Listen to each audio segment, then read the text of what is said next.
Write this out as a number. 5,461,021. All right, first thing we're going to do is we're going to do the millions place value. So 5 million is going to be 5 with a comma after it.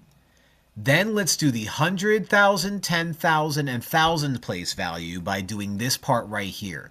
We have 461,000. So that's 461,000.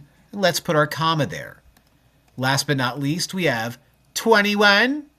And so 21 has no, or let's put it this way, a 0 for a hundreds place value digit. And then 21 is 2 in the tens, 1 in the ones. And we end up with 5,461,021.